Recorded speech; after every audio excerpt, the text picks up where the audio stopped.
Our speaker is about to take us on a journey to the southernmost part of Florida, where beaches are untouched and alligators sometimes pop up to say hi. What started as a simple kayaking trip turned into an expedition filled with unexpected challenges, testing patience, resilience, and the power of humor in the face of adversity.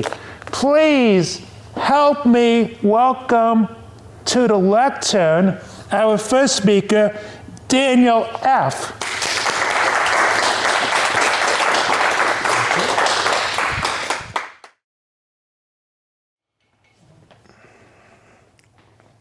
I think we know someone in common.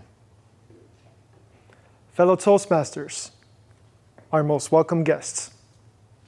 We all have that one friend that is over-optimistic and is ready for any adventure. That one friend in this story is me.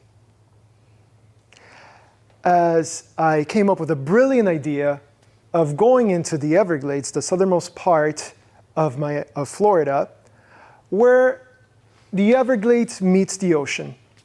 And I asked my girlfriend, now ex-girlfriend, and you will find out for many reasons why in the story, why she should come with me in this wonderful adventure. Very, very, very hesitant, she agreed to this wonderful adventure that we were about to embark. As we go into our car, it's a wonderful drive, about an hour and a half into the southernmost part, Flamingo Campground. If you don't know, it's pretty nice. And we start loading our kayaks. And as we're loading our kayaks, we are laughing, we're having fun, we're really enjoying this because the sun is high, it's early morning on a Saturday. We are just with extreme happiness and energy to go along the ride. We get on our kayaks, and as we get on our kayaks, she falls in the water. She is a little bit drenched with water, however, our spirits are still high. And as we start our kayak journey, we see dolphins very close to our kayaks, which was very wonderful, and we also see some alligators in the distance, or saltwater crocodiles, rather. Now, those are scary creatures, but since we're so far from the water, from the shore, they're not going to attack us. And plus, we have the dolphins literally swimming and checking us out. Now, this is where the story changes. The campground that we are supposed to get to is maybe a 35 to 45 minute paddle. However, there is a strong current pulling us back each time we paddle. So for every 3 paddles, we go back 2.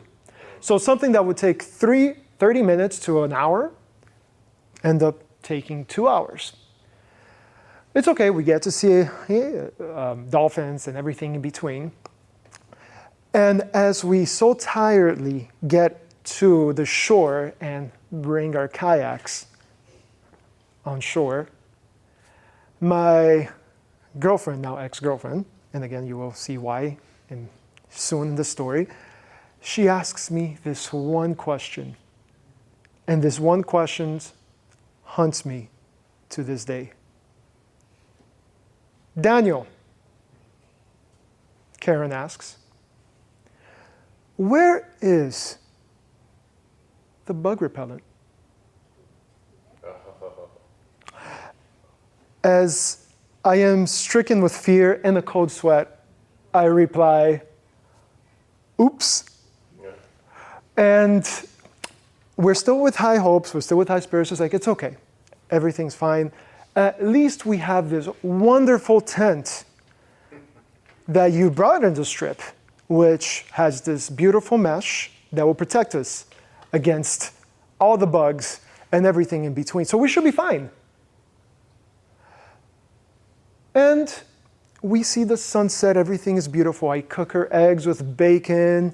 We At night, as the dusk comes, we get to see all the stars, and including a couple of satellites and maybe the space station, the International Space Station. And as the sun finally retires and we get inside our wonderful tent, another problem occurs.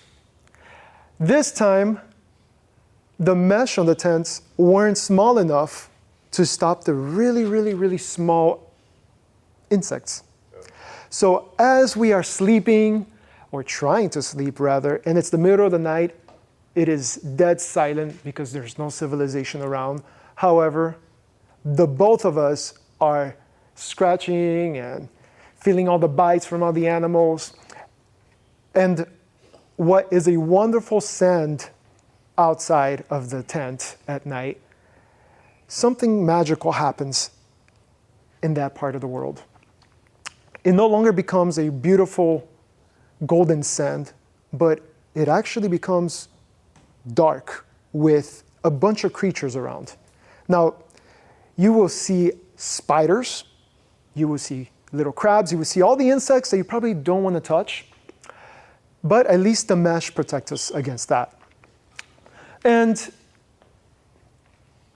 we wake up the next morning and we're all bitten, we're all shook, we're all, how can I say this? Not in the most patient mood. We start fighting and bickering because the tent wasn't good, I forgot the bug spray, and instead of taking 30 minutes to an hour, it took 2 hours to get there. So we were dead tired the next day. We were only planned this for one day and one day only. But we got in our kayaks again. We paddled out, but something serendipitous happened. The currents were going towards where we were going to go back home. So the trip actually took about 30 minutes back. And we did see the dolphins again. We definitely did not get stuck anywhere.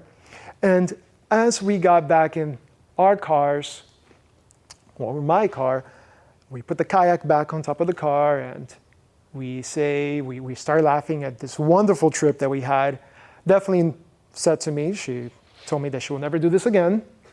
I completely understand. I cannot take that away from her.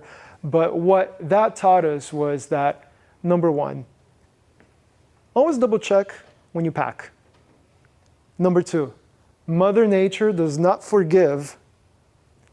And number three, find everything that's funny with the situation and don't let that bring you down. So fellow Toastmasters, next time you go out, remember, bring bug spray.